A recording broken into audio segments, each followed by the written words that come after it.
Welcome to the Mission Cwmtwch. We are exploring the possibility of hope and peace at Christmas, and maybe in 2020 they are two words that you wouldn't necessarily think are possible as we come to the end of this year, as everything has been up in the air and many of you may find yourselves in a dark period. Is it possible to have hope and peace as we look into 2021? Well, I invite you to explore with me in these 3 short videos the possibility that if we come to the stable, if we search the star, and if we come and sing with the angels, there possibly may be hope and peace in Jesus Christ this year. So please come with me in this first video to Luke chapter 2, and 3 times Luke wants to tell us that when Jesus was born, he was wrapped in swaddling cloth, verse 7, and his parents, Joseph and Mary, laid him in a manger because there was no place for him in the inns or the hotels. And when the angels turned up to the shepherds, the sign that they would have that the Saviour was born to them in verse 12 is that they would find a baby wrapped in swaddling cloth and lying in a manger. So the shepherds leave their sheep in the field, they go searching, and they find in verse 16 Mary and Joseph and the baby lying in a manger. So 3 times he tells us that Jesus was born and placed in a manger. He wasn't in a hospital. There was no room for him in the hospitals or the inns, so they placed him in a stable, wrapped him up and placed him in an animal feeding trough, which we call a manger. So why is this good news, and how can this bring us hope and peace this Christmas? Well, let me just say 3 quick things about the manger and the stable. Firstly, it was a place of alienation.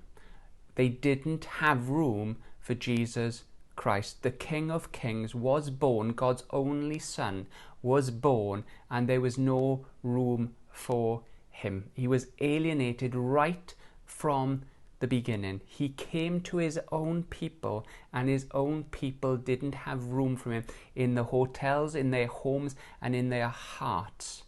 And maybe you may find yourself this Christmas alienated, and you know what it feels like to be isolated and left out in the cold, and it breaks your heart. Well, Jesus was a man who was acquainted with sorrows, not just at the beginning of his life, but in the middle of his life and at the end of his life. There was no room for him. He was always alienated and pushed out. He was a man of sorrows and acquainted with grief. People deserted him and left him. So as we look at the stable and the manger, it cries out that we can come to Jesus and know somebody has been alienated and can then connect with us and know what it feels like when we are left out in the cold. It's not just the place of alienation, but it's the place of appetite. The manger was a place where animals fed, and we also know that the city where Jesus was born was Bethlehem, and Bethlehem was called Bethlehem because it was the house of bread. So the city he's born in is the place of bread, and the manger is where animals feed. And when Jesus would grow up, he would cry out as he's teaching in the temple. He says, "Behold, I am the bread of life," in John 6 verse 35. And if anybody's hungry, come to him and eat. So it's a place of food, and we love eating, and Christmas will be a time that we eat a lot. But maybe God has created us, not just physically, but spiritually, to have appetites. And what we tend to do is fill our spiritual hungers with physical things. And no physical food, no physical gift, no physical person can satisfy the longing of the soul apart from the one who's lying in a manger. Maybe this Christmas, your appetite, your spiritual appetite, maybe you're dulling your spiritual appetite with physical food. And you need to know that Jesus Christ can satisfy you this year. Jesus knows what it's like to be alienated, and he knows what it means to be hungry. and he invites you to come to him for food, spiritual food, because man does not live on bread alone, but every word that comes from God. But finally, the manger and the stable talks about access, not just alienation, not just about appetite, but about access. When my daughter was born 9 years ago in a hospital in Swansea, there was only allowed 2 people on the ward any one time. To get into the ward, you had to press a button, and security cameras, and they ask who you were, and when you leave, you had to press a button to make sure you go out. And we're just a normal, everyday family. Now, if royal family have a child, I'm sure you don't get into the hospital. Very few people would be able to get in to visit the family. When Princess Charlotte was born, or Prince George was born, you couldn't have access, okay?